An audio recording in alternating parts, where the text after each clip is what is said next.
कल की कथा में हम लोग सुने कि ज्ञान कितना भी निर्मल क्यों न हो, निर्मल ज्ञान भी मोक्ष की प्राप्ति का साक्षात साधन है। लेकिन वो ज्ञान जो है अगर भक्ति से रहित है तो फिर उसकी कोई शोभा नहीं है। जो कर्म है, ये तो ज्ञान की बात हुई, और कर्म अगर भगवान को अर्पण नहीं किया गया, स्वार्थ के लिए किया गया, तो फिर वो अमंगल दुख देने वाला ही हो जाता है।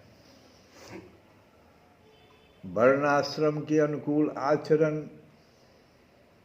तपस्या और अध्ययन आदि के लिए जो बहुत बड़ा परिश्रम किया जाता है, उसका फल है केवल यश अथवा लक्ष्मी की प्राप्ति।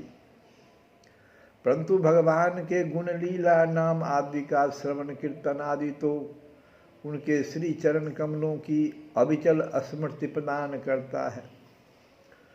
भगवान श्री कृष्ण के चरण कमलों की अविचल स्मृति सारे पाप ताप और अमंगलों को नष्ट कर देती है और परम शांति का विस्तार करती है। उसी के द्वारा अंतःकरण शुद्ध हो जाता है, भगवान की भक्ति प्राप्त होती है एवं पर वैराग्य से युक्त भगवान के स्वरूप का ज्ञान तथा अनुभव प्राप्त होता है। अब फिर सूत जी कहते हैं कि शौनकादि ऋषियों, आप लोग बड़े भाग्यवान हैं, धन्य हैं, धन्य हैं। क्यों धन्य हैं भाई? तो आप लोग बड़े प्रेम से निरंतर अपने हृदय में सर्वांतर्यामी, सर्वात्मा, सर्वशक्तिमान, आदिदेव, सबके आराध्य देव एवं स्वयं दूसरे आराध्य देव से रहित नारायण भगवान को स्थापित करके भजन करते रहते हैं। जिस समय राजर्षि परीक्षित अनशन करके बड़े बड़े ऋषियों की भरी सभा में सबके सामने श्री सुखदेव जी महाराज से श्रीमद् भागवत की कथा सुन रहे थे, उस समय वहीं बैठकर मैंने भी उन्हीं परमर्षि के मुख से इस आत्म तत्व का श्रवण किया था। सूत जी कह रहे हैं कि जिस समय में सुखदेव जी महाराज से इस श्रीमद् भागवत की कथा परीक्षित सुन रहे थे, मैं भी वहीं बैठा हुआ था और आत्म तत्व का श्रवण किया था। आप लोगों ने उसका स्मरण कराकर मुझ पर बड़ा अनुग्रह किया है। मैं इसके लिए आप लोगों का बड़ा ऋणी हूँ। शौनकादि ऋषियों, भगवान वासुदेव की एक एक लीला सर्वदा श्रवण कीर्तन करने योग्य है। मैंने इस प्रसंग में उन्हीं की महिमा का वर्णन किया है जो सारे अशुभ संस्कारों को धो बहाती है। आगे कहते हैं कि जो मनुष्य एकाग्र चित्त से एक पहर अथवा एक क्षण ही प्रतिदिन इसका कीर्तन करता है और जो श्रद्धा के साथ इसका श्रवण करता है, एक तो कीर्तन करने वाला होना चाहिए एकाग्र चित्त से एक पहर ही अथवा एक क्षण ही, लेकिन प्रतिदिन इसका कीर्तन करता हो और श्रद्धा के साथ इसका जो श्रवण करता है वो अवश्य ही शरीर सहित अपने अंतःकरण को पवित्र बना लेता है।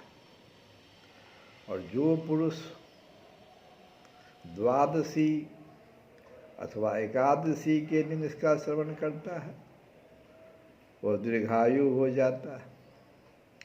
और जो संयम पूर्वक निराहार रहकर पाठ करता है उसके पहले के पाप तो नष्ट हो ही जाते हैं, पाप की प्रवृत्ति भी नष्ट हो जाती है। जो मनुष्य इंद्रियों और अंतःकरण को अपने वश में करके उपवास पूर्वक पुष्कर मथुरा अथवा द्वारिका में इस पुराण संहिता का पाठ करता है वह सारे भयों से मुक्त हो जाता है।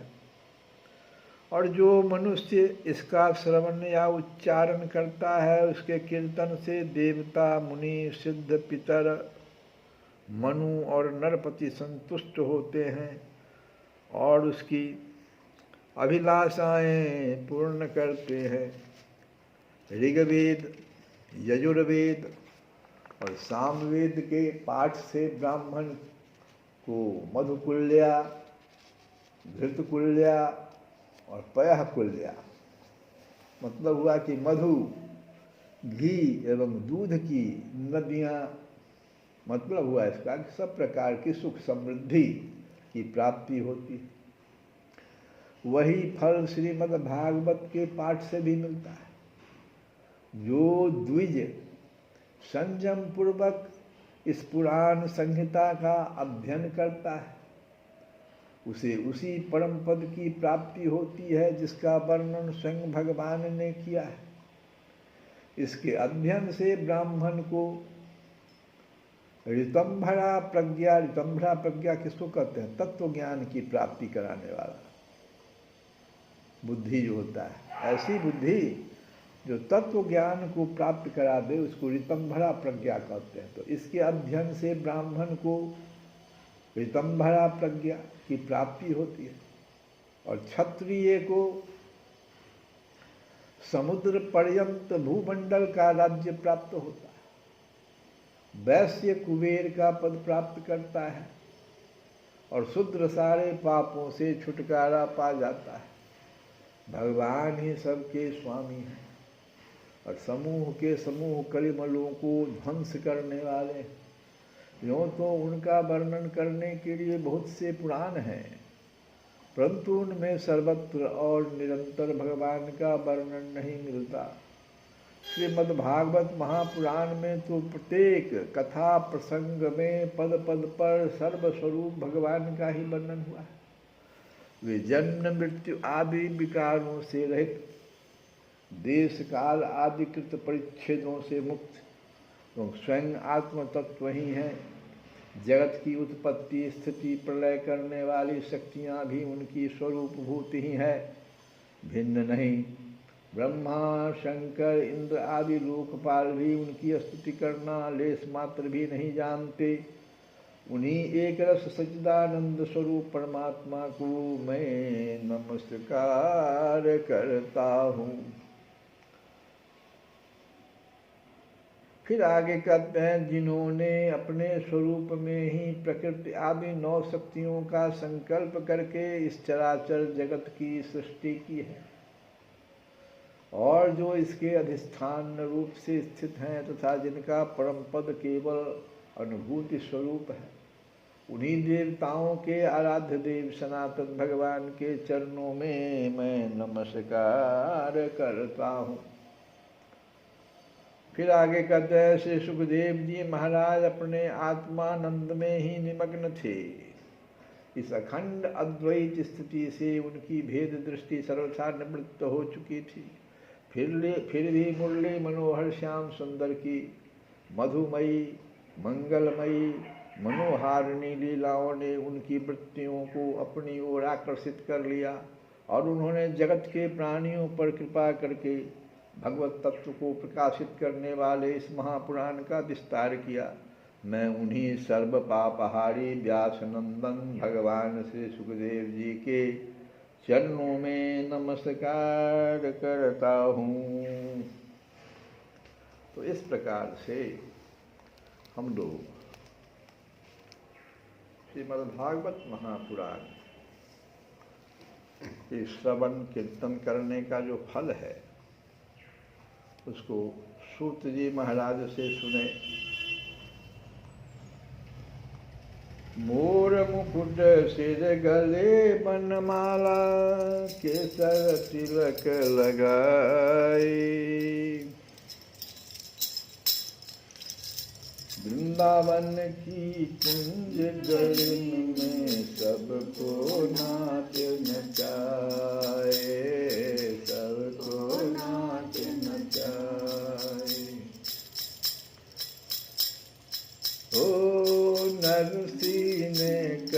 ताल बजा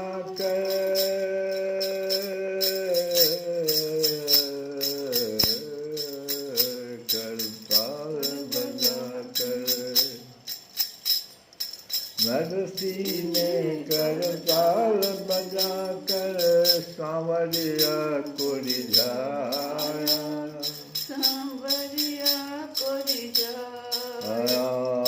तुकाराम और नामदेव ने तुकाराम और नामदेव ने बेठल बेठल गाया बेठल बेठल गाया ओ बेठल बेठल गाया नाम कन्हैया भवसागर से सबको पार लगाए नाम से देखो गणिका तर गई